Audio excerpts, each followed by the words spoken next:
Hallelujah. ദൈവം നിങ്ങളെ സ്നേഹിക്കുന്നു. Jesus loves you. ഒരു ജീവിതമല്ലേ, അത് അടിച്ചുപൊളിച്ച് ജീവിക്കണ്ടേ?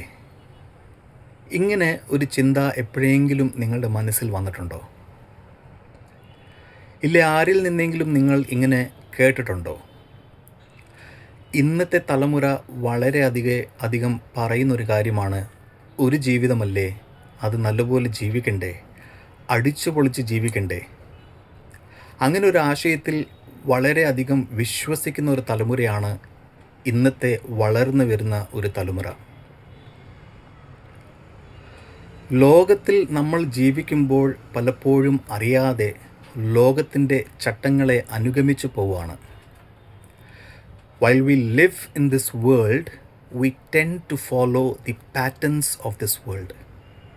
ഈ ലോകത്തിലെ ചട്ടങ്ങൾ എന്ന് പറഞ്ഞാൽ താൽക്കാലിക സന്തോഷം നേടുന്ന ഒരു ജീവിതശൈലി, ഞാൻ എന്ന ഭാവത്തിൽ മാത്രമായി ജീവിക്കുന്ന ഒരു ജീവിതശൈലി, ദൈവത്തെയും ദൈവത്വത്തെ ചോദ്യം ചെയ്യുന്ന ഒരു ജീവിതശൈലി, ദൈവത്തിന് ഹിതമല്ലാത്തതും ദൈവത്തിന് പ്രസാദകരമായിട്ടല്ലാത്ത ചില ജീവിത ആചാരങ്ങൾ.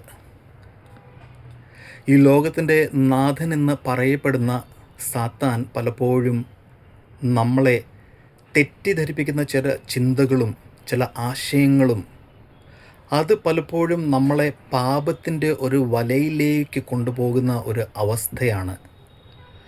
പലരും ആ വലയിൽ ചെന്ന് പെട്ട് കഴിയുമ്പോഴാണ് അതിൻ്റെ ഒരു തിരിച്ചറിവ് അവർക്ക് മനസ്സിലാവുന്നത്. പക്ഷെ അതിൽ നിന്ന് തിരിച്ച് വരുവാൻ വളരെ പ്രയാസമാകുന്ന, ഇല്ലേ ബുദ്ധിമുട്ടുന്ന ഒരു അവസ്ഥയായി മാറുന്ന ഒരു സാഹചര്യം ആയി മാറും. അങ്ങനെ ആയിരിക്കുന്ന ഒരു ലോകത്തിൽ, അങ്ങനെ ആയിരിക്കുന്ന ഒരു അവസ്ഥയിൽ നമ്മൾ അകപ്പെടാതിരിക്കാൻ വേണ്ടി ദൈവത്തിൻ്റെ വചനം നമ്മളെ പൗലോസ് അപ്പോസ്തലനിൽ നിന്ന് ഇങ്ങനൊരു വാർണിംഗ് തരുന്നുണ്ട്. പൗലോസ് റോമർക്ക് എഴുതിയ ലേഖനം 12-ാം അധ്യായത്തിൻ്റെ 2-ാം വാക്യം ഇങ്ങനെ പറയുന്നു: ഈ ലോകത്തിന് അനുരൂപമാകാതെ നന്മയും പ്രസാദവും പൂർണ്ണതയുമുള്ള ദൈവഹിതം ഇന്നതെന്ന് തിരിച്ചറിയേണ്ടതിന് മനസ്സ് പുതുക്കി രൂപാന്തരപ്പെടുവിൻ. ഈ ലോകത്തിൻ്റെ ചട്ടങ്ങളിൽ, പാപത്തിൻ്റെ വലയിൽ അകപ്പെടാതിരിക്കാൻ വേണ്ടി പൗലോസ് അപ്പോസ്തലൻ നമുക്ക് തരുന്ന ഒരു വാർണിംഗ് ആണ്. അതിൽ പറയുന്നത്, ഡു നോട്ട് കൺഫോം, ഇംഗ്ലീഷിൽ പറയുന്നത് do not conform to the pattern of this world, but be transformed by renewing of your mind, then you will be able to test and approve what God's will is, his good, pleasing and perfect will. നമ്മളുടെ മനസ്സുകളെ രൂപാന്തരപ്പെടുത്തുവാൻ പൗലോസ് അപ്പോസ്തലൻ ആവശ്യപ്പെടുന്നു. so that we do not fall into the trap of sin. യേശു ക്രിസ്തുവിലല്ലാതെ നമുക്കിങ്ങനെ ഒരു രൂപാന്തരണം സാധ്യമേ അല്ല. ദൈവം ആയിട്ട് മനുഷ്യരൂപത്തിൽ യേശു ക്രിസ്തു വന്നത് തന്നെ മനുഷ്യവർഗത്തെ ദൈവത്തിൻ്റെ ഹിതത്തിൽ എങ്ങനെ ഒരു മനുഷ്യൻ ജീവിക്കണം എന്ന് കാണിക്കുവാൻ വേണ്ടിയിട്ടായിരുന്നു. സ്വയം ദൈവമായിട്ട് പോലും രക്തവും മാംസവും ഉള്ള ശരീരത്തിൽ നമ്മൾക്ക് ഉള്ള ടെംപ്റ്റേഷൻസ് എല്ലാം കൂടി യേശുവിനും ഉണ്ടായിരുന്നു. എന്നിട്ട് പോലും ദൈവത്തിൻ്റെ ഹിതം അനുസരിച്ച് ജീവിച്ച് പാപരഹിതമായ ഒരു ജീവിതം ജീവിച്ച് നമുക്ക് ഒരു എക്സാമ്പിളായിട്ട് അത് വെച്ച് തന്നിട്ടുണ്ട്.